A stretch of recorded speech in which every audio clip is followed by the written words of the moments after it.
వారానికి 5 సార్లు మా ఇంట్లో కంపల్సరీగా గుడ్డు కూర చేసుకుంటాం. ఇంట్లో ఏం వండాలో తెలియకపోయినా వెంటనే మైండ్లోకి గుడ్డు కర్రీయే గుర్తొస్తుంది. ఒక్కొక్కసారి ఒక్కొక్క డిఫరెంట్ స్టైల్లో చేసుకోవచ్చు. ఒక్క చికెన్ని అలా చేసుకోవచ్చు అంటారా, లేదు గుడ్డును కూడా అలా చేసుకోవచ్చు. ఒక్కసారి ఎగ్ కైమా చేసుకోవచ్చు, ఎగ్ ఫ్రై, గుడ్డు పులుసు, గుడ్డు నెత్తళ్ళ కూర, గుడ్డు ఎండ్రోయిల్ కూర, ఏదైనా వెజిటేబుల్స్ మిగిలిపోతే దాంట్లో ఒక 2 గుడ్లు వేసి ఫ్రై చేసుకోవచ్చు.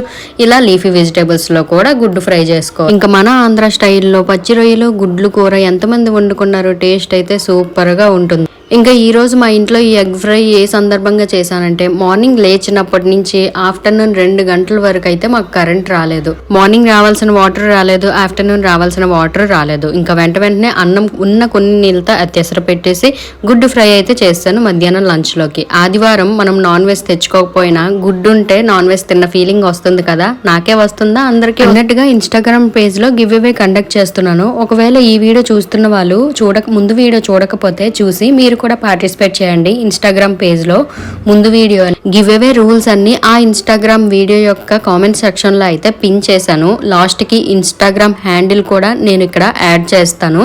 సో ఒక్కసారి ఈ వీడియో చూసిన వాళ్ళైతే ఆ వీడియో కూడా వెళ్ళి చూసేయండి. ఇంట్రెస్ట్ ఉన్న వాళ్ళు పార్టిసిపేట్ అయితే చేయండి. కంపల్సరీగా లైక్ చేయండి అండ్ డూ సబ్స్క్రైబ్.